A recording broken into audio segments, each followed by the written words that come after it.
Good evening, good afternoon, good morning, or whenever you happen to be listening to this. Welcome to the Film Realist Podcast, the film and TV podcast from a complete nobody. That is hopefully for somebody. My name is Kyle Naranya, and welcome to episode 217, where on this week's episode, I am going to be reviewing the very first episode of Lanterns, my most anticipated TV show of the year. The first episode has finally premiered on HBO Max, and I'm so excited because I love me some Green Lanterns. I've reacted to the trailers for this, and now I can finally talk about the first episode. It's going to be spoilers, so if you didn't watch it, that's okay. Just make sure to watch the episode and then come back to it. So let's put on our Green Lantern rings and join the Corps, because in brightest day, in blackest night, no evil shall escape my sight. Let those who worship evil's might beware my power, Green Lantern's light. I could have died.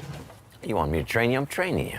It shouldn't be shocking that obviously I went into this with a lot of expectations. This is the first live-action series that we are getting from the DCU. So much of the marketing has been leaning into what ironically was a part of the early pitch for what this show was going to be, which was it was going to be True Detective-esque, and it was going to be a back and forth between Hal Jordan and a training John Stewart. You would have heard in the clip, John Stewart is being trained by Hal Jordan, and that relationship is sort of going as you would expect. This episode has a lot to it, and something that is incredibly interesting, and really does lean into that True Detective narrative, which is the time periods. The first place that this episode starts is in 1996, when Hal Jordan reveals his identity to the public, and a young John Stewart is watching, and we see the upbringing of John Stewart, which is almost essentially like his father has been training him for military service. John's father did serve as well, shooting an apple on his head and breaking that mold of no fear, that you will not be terrified by anything. And that is a very tense scene because you don't really know how it's going to go.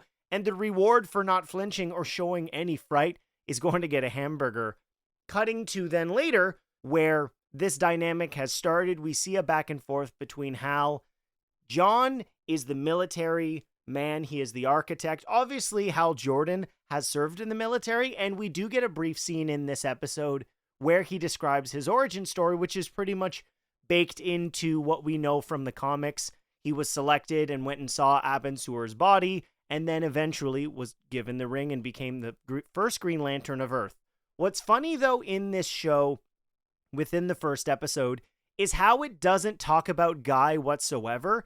It is funny, and it's acknowledged in this show, that Green Lanterns don't have trainees. When a lantern dies, a new, Green Lantern or ring wearer is selected, whether they be worthy because they demonstrate no fear, and obviously that goes with what the Green Lantern Corps stands for. John does not like Hal.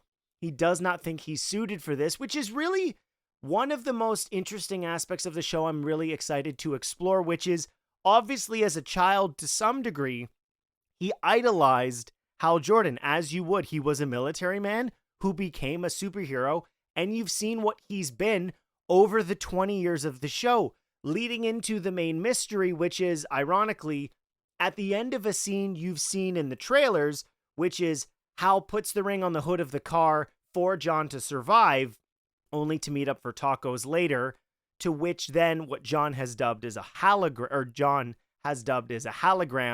warning him that something is going on in Nebraska.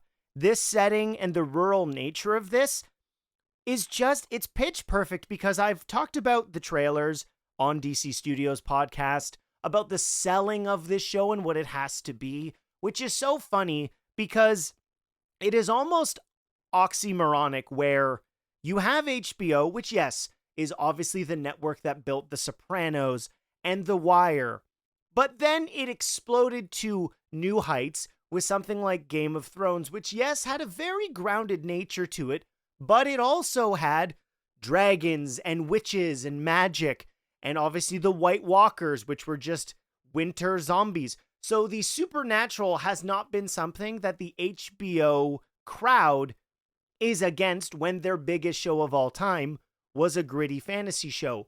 But riding the line in this first episode, really using the ring sparingly. The Hal Jordan is not the Hal Jordan that you would necessarily suspect he would have been 20 years ago when he became the Green Lantern. What Kyle Chandler brings to the role in the first episode is you see a road worn down cop. That's what he is. He is the veteran and the rookie who wants to get in the big chair, wants to get his detective shield, or obviously in this instance, it's the Green Lantern ring. As a Green Lantern fan, this has been the most obvious thing you've needed to do to sell the new version of Green Lanterns. Yes, we obviously had the film in 2011. I'm wearing that ring as we record because, you got to wear the proper attire for a Green Lantern review or Lanterns review. And a criticism of some of the trailers, at least specifically the first one, and they definitely leaned into it being the opposite with the second teaser and then the official trailer, is the use of green. All of the Green Lantern lore is present here outside of the costume, which seems to be much more ceremonial now for Hal, which I'm curious how that's going to connect, because we know in this episode that this specific place in Nebraska is important to Hal. Why? That is obviously going to unfold as we see the remaining episodes, but setting the groundwork in the pilot is incredibly important in bringing in a new audience as well as the people that are expecting it to be the thing that introduces one of the tent poles of the Justice League to the DCU. Yes, we had Guy Gardner, but that's a very different thing. He's in the Justice Gang, and what is it going to mean when we have Aaron Pierre as John Stewart, which we know he is going to be in Man of Tomorrow, that being in the present of whatever it being 2027.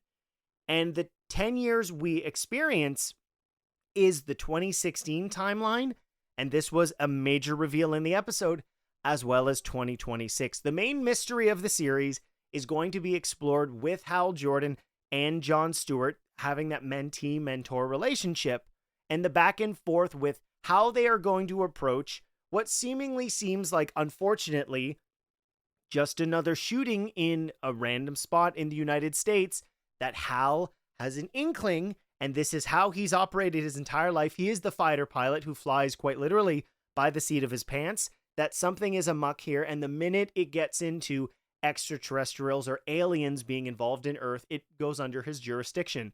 And I actually love that that was a part of this series. It's not just, hey, I'm a superhero, I can do whatever I want. The legality of what is under his jurisdiction is explored in this pilot episode, where he sees what's going on, and we get to see that Hal is just sort of running around, and John is always trying to have to catch up to him, and that is an annoyance, where obviously Hal could fly John as well as himself, but he chooses not to. He wants to see really if he can break this guy that's been selected for him. Hal's emotional state is something that maybe would have been teased in the trailers, but I don't think it was. We got to see the wild card, which is what a lot of people expect from Hal Jordan, but there's a loneliness to him, and the sheriff explains that to John, and I think that conversation between them is really important because it will set the stage for what will be Hal's emotional state throughout the entire season. He claims to have no fear in that early interview we see with him in 1996, but the sheriff sees through that and sees that there's a loneliness. He watched his father die and therefore had no other attachments of any regard. Yes, he's got his bosses of the Guardians, and people are aware of the general idea of the Green Lanterns, but he's a celebrity. He doesn't wear a mask, which sort of fits in ironically with how I was introduced to John Stewart, which is he did not wear a mask in Justice League. He had a clean haircut, no facial hair, and that's the way that that character was. He was much more by the book and understood the rules and expectations of what the role of Green Lantern would be, and he doesn't think that Hal is suited for that anymore. Whoever he was 20 years ago is not the person that he idolized, and I want to see when he stopped believing in Hal Jordan. Is he going to believe in him more as they explore this murder mystery and this infestation of aliens? Why are they in Nebraska? What could be going on? We've seen in the most recent trailer that Manhunters are involved, and Manhunters were actually created by the Guardians before they created the Green Lantern Corps to be their police force for the universe. Things did not go well, and then they were replaced with the Green Lanterns. So there's an antagonistic relationship, if there are any Manhunters left, where the Green Lanterns are the replacements, and there's resentment to, we were the ultimate police force. Why were we replaced when we are ultimately the ones who should be committing this job? And getting to see more of the interrogation sequence, I really appreciated, because it would be easy in a less well-written show for Hal to sort of be falling into these things by accident. Coincidentally, he figures these things out. But we see, regardless of it seeming like he's planned things out the way that maybe John has, and one of the ways we understand John versus Hal is, yes, John seems more practical and pragmatic in the way that he evaluates the situations, but we actually hear what he's thinking out loud, because Hal wants to see how he is viewing all of these circumstances. And one of the scenes early on in this first episode that really does help with that is him explaining to Hal what he sees at the crime scene with the bodies, with the sweater that was laid out, and that somebody is hiding in plain sight. Who could it be? Whether the weather has anything to do with it, leading to the chase. That's a really good one to show just the physicality of John Stewart. This man is an elite athlete who was also an architect and an army sniper. In terms of qualifications, he has met all of them for being a Green Lantern. And that is some of the pushback he has, which is he feels he deserves to be the Green Lantern. And whether that's something that actually leads you to getting the role is an idea that I'm excited to see how it's explored in the show. But even though John seems to be very much with it and is able to evaluate the situation and find certain clues and what could lead them to the ultimate suspect of what is going on, what is this mystery that is happening in Nebraska, we also get a character with the sheriff who's not just your typical country bumpkin who doesn't know what's going on. She is fully aware of what's happening in that crime scene, who the suspect could be, and is just as much invested in what, hopefully for her, is unfortunately just another shooting at a high school football game. But as the episode continues, we get to see that Hal's actually on board, and his evaluation of who that suspect could actually be, that he has a hunch he's extraterrestrial. And that interrogation scene that we've seen bits of up until watching the first full episode shows Hal's tactics, but also at the same time, he is going to break, and that through the conversation that we see the sheriff have with John, that there is something within him that is broken. Is he trying to die so he no longer is Green Lantern? Has this role of being a Green Lantern for Earth, going off into space, just worn him down? Does he have a lot of post-traumatic stress? And you can't give up being a Green Lantern. You have to die in order for somebody to take on your role. But you can't kill yourself, because that is looked poorly upon by the Green Lantern Corps and the Guardians. And putting Hal in that spot where there's going to have to be a noble sacrifice in order for him truly to retire from the role. And even though he no longer wants to be Green Lantern, he has to train the person that's been chosen to replace him. And Hal obviously sees how different they are. Kyle Chandler, I knew he was going to be great, but he nails everything that is expected from him. The person who seems like they're just fried from the job, but they also know exactly what they're doing. And there's a charm when he's at the taco stand, taking pictures, being that celebrity, but also being a I shouldn't say educated, but well-intentioned evaluator of situations, and still a competent Green Lantern in his own right. Something that I did find interesting, we see him fly in several sequences in this series, and I don't think it can at all be for a budgetary reason, but we do not see the green aura, and the costume is teased in a conversation that he has with a mother and a daughter at that taco stand, and he still wears it on occasion.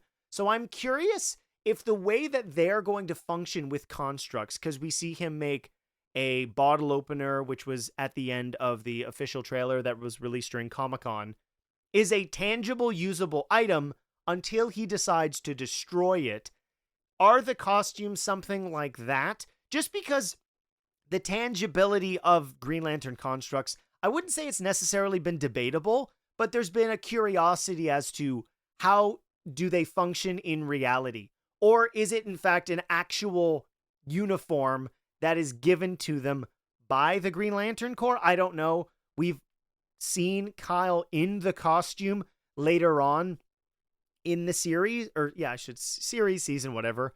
We do know that a season 2 is in early development, which is incredibly exciting because the last thing you want for your big HBO DCU live action mystery detective Green Lantern series is to only have one season. Or on the other side of that, if they think this is going to be like Watchmen, where here's an incredible TV series, now we've introduced the massive public to the Green Lantern idea, then we can do the movies. That's always been something that I've been thinking about, is this is far less risky than making a $200 million movie and it bombing, which just would suck overall for the brand. You can have things that feel creatively successful, even if they're not box office wise. I think anybody who saw Supergirl is enthused for Man of Tomorrow, but you can't have multiple of those financial missteps no matter who your ownership is. So that's something that was really smart in doing that. People love HBO dramas, and this is effectively that, as much as it is a Green Lantern show. That is to say, even more into the true detective narrative of this, which is we see all of the events in the quote-unquote modern day are 2016, this investigation into what could be an alien murder or aliens murdering humans. Manhunters are involved in some regard. But then to get the cut to 2026, where ironically, and I know I'm saying this as a JLU fan and a Justice League fan, but to overestimate, or underestimate, I should say more correctly, the impact of the DC animated universe would just be a misstep on anybody's part, specifically when you look at what is arguably the definitive interpretations of most of the Justice League members. Kevin Conroy goes without saying. There were 2 major voices for Superman, but then you have your Jon Stewart, your Diana, your Wally West, your John Jones, and all the other characters that were introduced into that series. But between Justice League and Justice League Unlimited, Jon Stewart got a goatee. And they do that here. The cut to 2026 was not something that I suspected was going to happen. They obviously have talked a lot about 1996 and 2016, but the cut to 2026, and it shows a friendship and a relationship, not in a romantic sense, between John and the sheriff, has reached one where something that happened in 2016, it bonded those characters, but what is bringing them back? And a long rumor and theory, potentially spoiler, around this series was, what were they going to do with Hal Jordan? Because the Green Lantern of the DCU is going to be Jon Stewart. That's not something that should be necessarily shocking. Aaron Pierre is a younger actor. You can use Kyle Chandler as that mentor figure in a limited sense, in maybe just a season of television. It could be more, but that he was going to die at the end of this first episode. It was something I was afraid of because I love Hal Jordan and I love Kyle Chandler, and the connection with those fictional character and him bringing him to life is awesome, as you've seen in this first episode for Lanterns. But in 2026, 10 years after the events we've been following, Hal has been murdered. And more importantly, his ring is missing, which just brings up so many questions. And at the end of a pilot episode is just, it floods your brain with so many different possibilities. It's the kind of cliffhanger that is perfect for the style of show that this is. We've explained within the Green Lantern lore with Hal, as I've said this already, but it's true. He explains that the ring goes and it finds the chosen ring bearer after the death of a Green Lantern. He's been hired as a trainee in 2016. Hal was then murdered. Obviously, Jon Stewart does not have the ring if it didn't fly off to go find him We see enough of the ring to know it's not Guy Gardner's. Guy Gardner is functioning as a Green Lantern in as far back as 2024. And we obviously saw him in Man of Tomorrow as well. He was in that scene in Peacemaker, which I believe is supposed to be in 2024. Their rings are different. Why wasn't John selected as the next Green Lantern? Was it, in fact, because it was tampered with and wasn't able to go serve its function after the death of its wearer?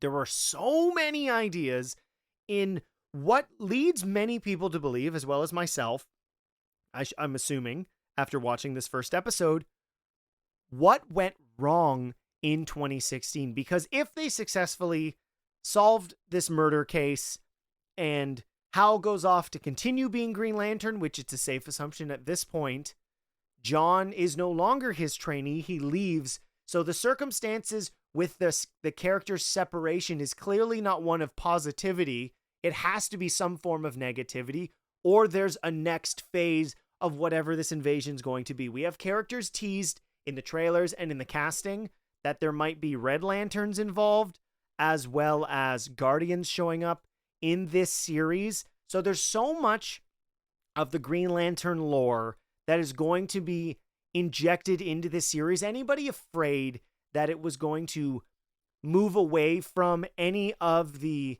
things you've come to love from this franchise? Yes, they are approaching it with a grounded nature, but it by no means is toning down what Green Lanterns are capable of, what the expectations of a Green Lantern. There are plenty of constructs. They're likely going to be using them sparingly in this series, just purely from a budgetary standpoint, and not in a way where, oh, you get one, you should be happy. There is a number of them in the series, and most importantly, and I said this, and I've said this in this episode, what this does as a pilot episode more than anything is successfully introduce our main characters. It lays out the dynamic between Hal and John Stewart, two of the most important Green Lanterns in the history of the Green Lantern Corps. We are introduced to this mystery, and there are so many loose ends in what the relationships are going to be. Hal getting bailed out of jail by the sheriff's husband's dad, who's clearly involved in some regard and has a fear of aliens, and that in terms of the current political and social conversation, with them just actually being extraterrestrials and not illegal immigrants to the United States, is clearly well armed and believes that Hal could be on his side. And we see from a moral standpoint that Hal is not on board with what this William Macon might be selling. On top of that, we have Porna, who is playing, and her character was not revealed in the trailers. We just sort of knew her name was Zoe, but that she is actually William's husband who sleeps with John Stewart, thus creating obviously a tense relationship between John and William. But we are going to be exploring this mystery from two main time frames, which was something we pretty much assumed, but we're going to get to see Hal working as the veteran with John Stewart in the 2016, and that is the reason to watch the show. It's two great actors going back and forth, which is just, it's perfect to me, and I'm so happy with the way that it's presented. Those two characters do feel truly pulled from the comic book page, and then you're getting the opportunity with the 2026 time period to see John work on his own, and I have just as many questions as some of them I've already listed in what is going to be happening in the present with John Stewart on his own. Is this when we are going to have Guy Gardner interjected into the series because he is now the functioning Green Lantern of Earth individually? The show hasn't explained or explored why Earth has had two Green Lanterns at the same time. That's something that Earth, famously in the comics, has a ton of Green Lanterns.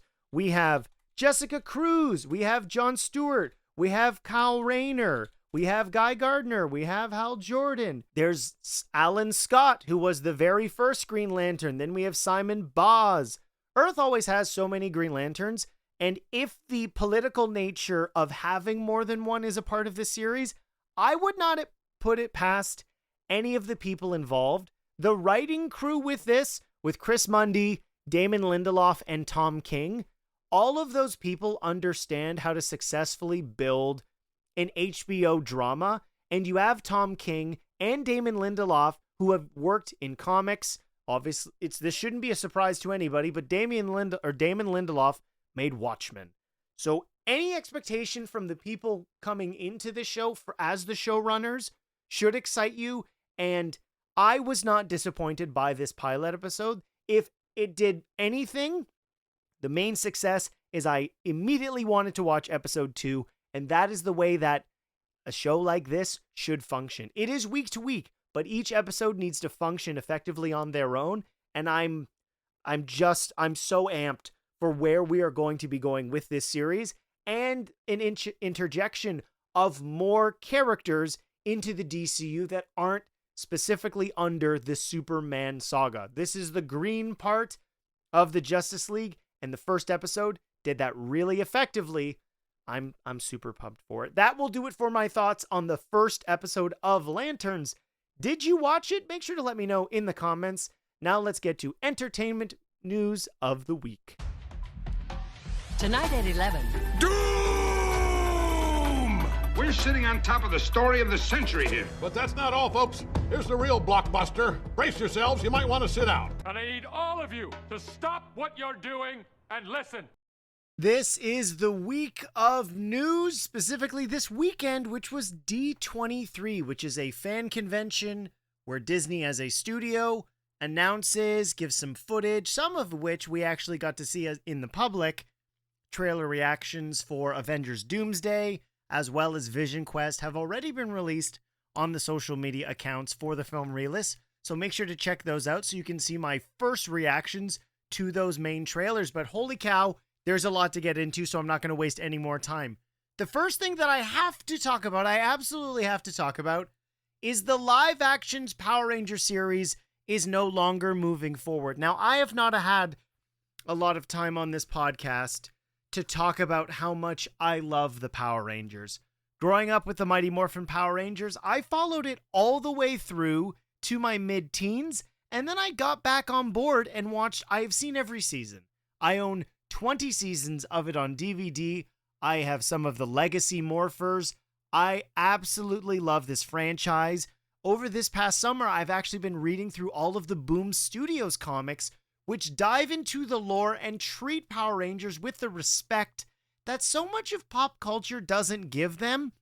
There is a world and a story, and there are so many uniquely interesting Power Rangers characters that you could rework 30 years of story into something really awesome.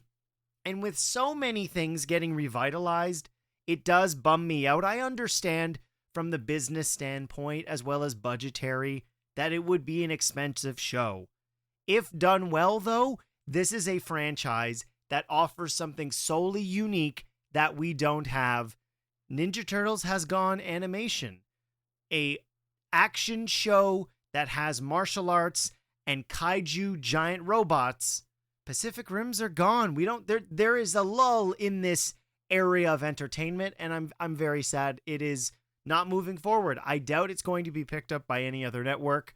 This was on Netflix, Disney Plus. I don't know, Amazon Prime Video. Please, if you're listening, give this show a chance. You made 2 seasons of Citadel. That would be really great. Now, I'm briefly going to touch on a lot of the Pixar and animation stuff because obviously Marvel did some things. So we know that The Incredibles 3 is going to be focusing on the 2 children, the 2 eldest children, Violet and Dash, trying to establish themselves as heroes outside of their parents. And what has been so funny about The Incredibles as children, as well as a franchise, is that we've not really aged them with time, which I appreciate because the retro 50s aesthetic of that universe, we don't want it to be modernized. There's something very ironically Jack Kirby about that world, and up until very recently, we finally got it in First Steps. But those characters have lived their entire lives in their parents' shadows.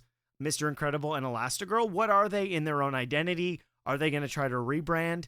I do like The Incredibles a lot. Incredibles 2 was really good. There are very few Pixar films that are not at least very good. So I'm curious what we're going to get from that. They then teased an original film. They also showed some stuff from Godot, but Ghost Market, which is about a boy looking for ghosts. Something supernatural really is not an aspect of any side of unreality that Pixar has ever really looked into. A lot of the times, it's much more mystical. Yes, so many things are alive. I would say that's more in the fantasy genre than anything else. And I'm glad that they're sticking to what ironically has been their strategy the whole time, which is new original movie and then sequel. But for the first time in a bit, we're getting 2 original films back to back. And then, of course, we're going to be getting more sequels. The other one being Coco. And I saw a still image, and I'm still emotionally trying to calm myself down because I was emotionally gutted by Miguel going to visit Grandma Coco in the afterlife. Coco is well regarded, as it should be, but I still feel to some degree it is actually still criminally underrated. It is an absolutely gorgeous movie, and it's brilliant. I watch it pretty much every year because it's that great. It is one of those films I should probably check my tier list, and if it's not an S, I should really fix that because I absolutely love that film. I'm clicking through. Yes, it is an S. For a friendly reminder, the S films are Toy Story 2, Finding Nemo, Toy Story 3, Inside Out, and Coco. I should probably add Hoppers and Toy Story 5, but I haven't done that, but I don't need to do that right now. So more Coco works for me. In the same realm as emotionally gutting and also heartwarming is the first teaser for the Bluey movie. Now, some adults who might be listening to this and be like, well, Kyle, I don't have kids. Well, you're just missing out on absolute joy because the Bluey television series, funnily enough, even though the episodes are only 6 minutes, was the most streamed show in everything of all content in 2025. It is brilliant, and its exploration of childhood, but more than anything, a real focus on constructive, loving relationships, caring from the 2 parents. Their relationship is just as important as their relationship with their children. The Sign, which is a 30-minute episode. So if you've never seen Bluey, watch that one, and you will cry. But the movie is going for a CGI, 3-dimensional animated look. I think the 2 character models of Bluey and Bingo look amazing. They're playing Keepy Uppy, a classic Bluey game. And this comes out a year from now, and it's going to make so much money. Now onto 2 other things before the big thing. We saw trailers for Star Wars Ahsoka. I didn't do a trailer reaction to that. It's a very busy weekend. I think that looks way better than the first season, and I did like the first season. We're truly getting a Star War, and it looks like the general idea of bridging all those universes or those shows together, franchises, with The Mandalorian, Boba Fett, and all those things, I think they're just doing it in this season, which is really smart because if anything, Ahsoka is a continuation of Star Wars Rebels, and Thrawn was such a significant force within that show, and more Ezra Bridger, and more Harrison Dula, and more Zeb. Give me more Star Wars Rebels characters in live action. Maybe we even get a Kanan Force Ghost. That would blow my mind. Zootopia 3 is on the way. Birds! Just like we saw in the post-credits for Zootopia 2 and Frozen 3, which this is one of those franchises that it is either they're focusing on other films or they're choosing to really take their time. Frozen 1 and Frozen 2 have been absolutely massive phenomenons for the franchise of Disney's animation department. I hope this is great. Frozen 2 with more viewings. It holds up less and less in my mind. This movie's going to be taking place during Anna and Kristoff's wedding, and Olaf is getting a girlfriend. Take from that whatever you would like. If this is where you wanted the story to go, I'm happy for you. If you weren't, too bad, this is where it's going. And there was also a trailer for Starfighter, which has leaked.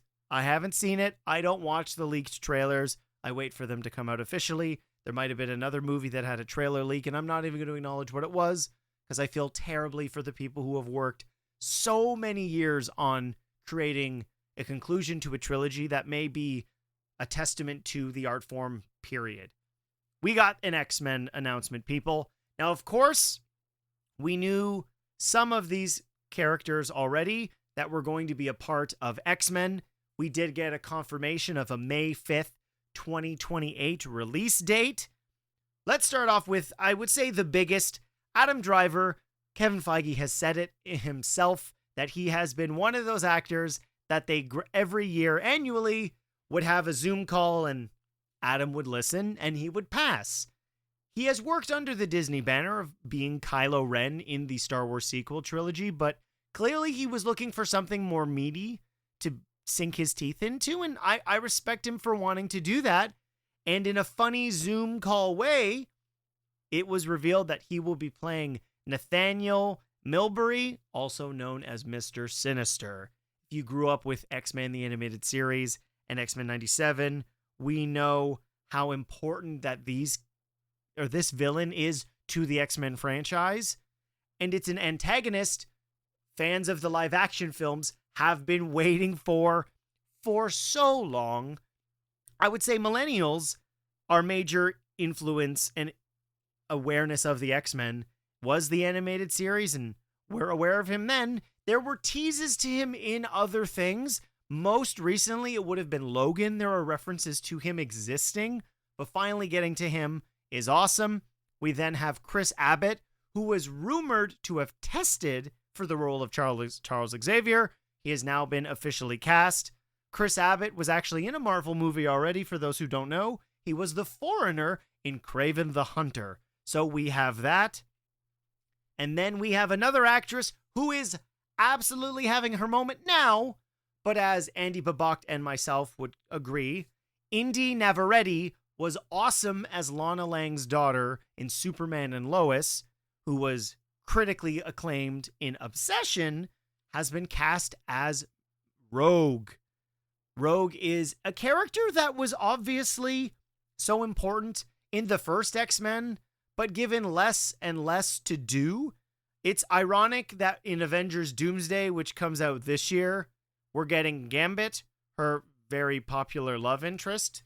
Will they do Gambit this early moving forward in a new canon? I don't really know, because most of the X-Men that we have cast are in their early 20s.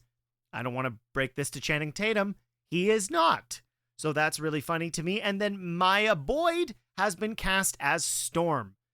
I've already mentioned in a short that I did for the X-Men casting that we had already, but we know that, spoilers for Spider-Man Brand New Day, that we are getting Emma Frost being played by Samara Weaving, and then we are getting Sadie Sink as Jean Grey, and we are getting Kit Connor as Scott Summers, Cyclops. Kevin himself did say that there are more announcements to come. What's funny to me about this announcement is so many of these characters are important to be in the X-Men team, but something that Jake Schreier so effectively did in the direction of Thunderbolts was, yes, the team, I would say, is probably larger. I'm not going to count them off the top of my head right now. But if that is all that we have from the X-Men, it allows characters that weren't at the forefront of the focus of that film series to be that. Scott Summers, if you were watching X-Men 97, is an incredibly impressive character on his own right. The 20th Century Fox version was really just sad about Jean and was mad that Logan had an identity. Wolverine is such an important character in film entertainment because of Hugh Jackman, but because that character is not going to be in these films, nor should he be, we really actually get to see some original X-Men and then some more from the second launch of Giant X-Men to get the focus. And I love that that's the case. We're getting an antagonist who we've always wanted. You need Charles Xavier. He has to run the school. And I wouldn't be surprised if what we do with Emma Frost moving forward is very different from what we saw in the X-Men First Class film, because that chose to focus on very different things than that. She was much more a character that appeased other characters than being the main focus of herself, or she served other characters as opposed to being an individual. One of the coolest parts of that character is that she has been a part of multiple different groups. She has worked with the X-Men, something that was a storyline within Wolverine and the X-Men. And then we see the dynamic that she has when she's independent, most recently in X-Men 97. So this amalgamation of different characters, if we get more X-Men, sure. I'm somebody who would love to see Beast be Beast. The earlier prequel films with Nicholas Hoult did do a good job, but we were dealing more about the duality of the mutation because of his relationship with Mystique, and I don't see that being a part of this film at all. I really like all of the actors that they've cast. So many of them, funny enough, have worked on Broadway, and something that has been lost to some degree in terms of the younger generation of actors, and you hear a lot of this come from actors from Europe, specifically in the UK, that there is a respect of the art form and the skills required to be an actor. The tools in your toolbox that come from going to drama school and then going in the theater and really proving that you're a master within that art form.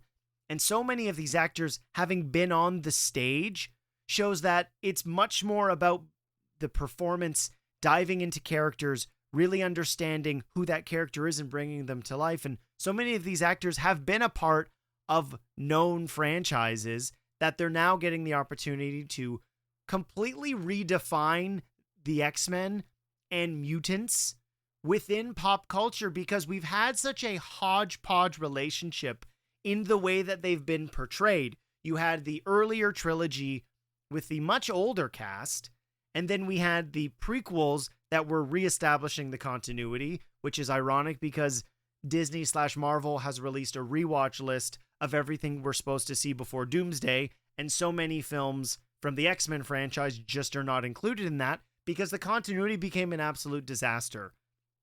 After Secret Wars, the most important film for the Marvel Cinematic Universe is X-Men.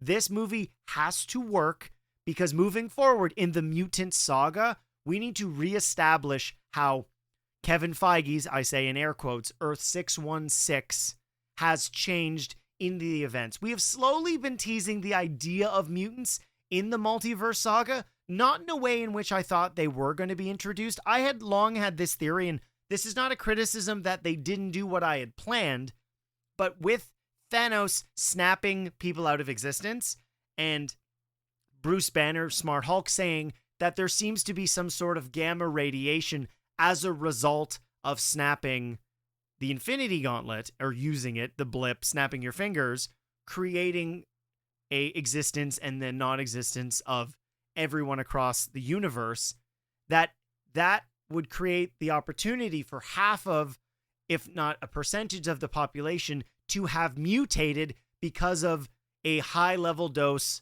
of gamma radiation multiple times, them being wiped out of existence and being brought back. Miss Marvel introduced the idea of mutation. Sadie Sink in Spider-Man Brand New Day is a mutant in the way that we had really never explored it at all, and she's going on her own journey after the events of the fourth Spider-Man film. Have these characters existed before Secret Wars? I don't know if we're going to dive into that, but I am very curious to seeing how the movies are going to address how the X-Men fit and how there is prejudice towards them in a world where all these other superheroes exist. That's a really meaningful thing to do correctly, because we need the audience as well as the storytelling of the film and the perspectives it's going to present to establish why these people are different and what makes this team fundamentally one of the most important in the Marvel Cinematic Universe. It has taken forever for us actually to get them established, and in May of 2028, we will finally be getting the X-Men, and I couldn't be more excited, and I just want this movie to be excellent because I love the X-Men. There are so many films within the run of the 20th Century Fox X-Men run that I think stand up against the best of any comic book shared universe, and people are willing to let me know if they agree or disagree in the comments. Which part of the news from D23, though, excited you the most? Let me know in the comments for this episode.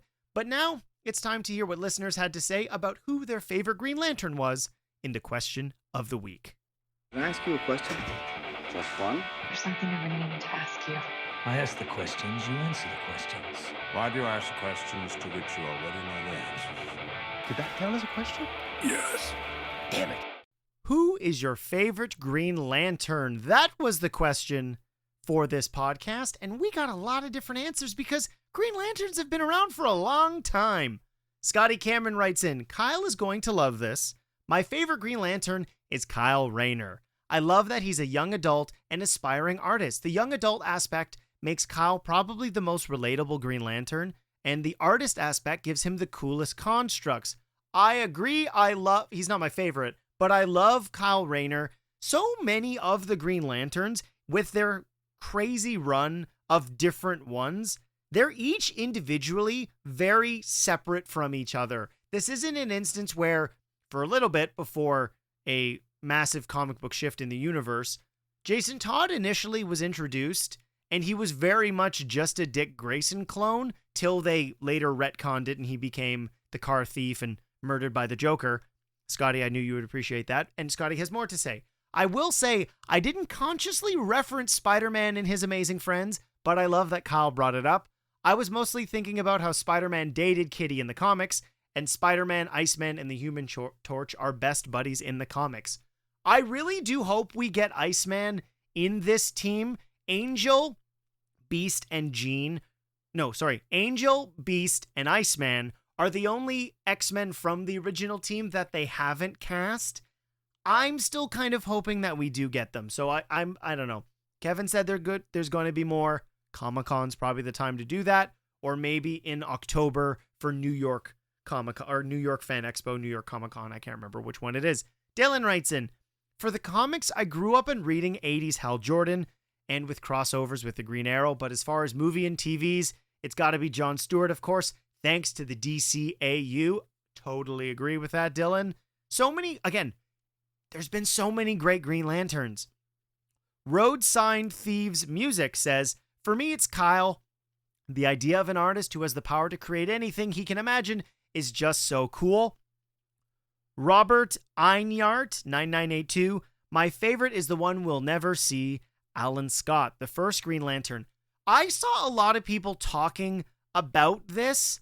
I don't think that's true. If the DCU is allowed to run for hopefully a very long, at minimum length, a decade, I wouldn't be surprised if we don't get some sort of JSA film or television series, and Alan Scott is a JSA member. Now, I'd have to look up really quickly because I don't remember all of the characters that are in that mural, but I believed, is he not in this?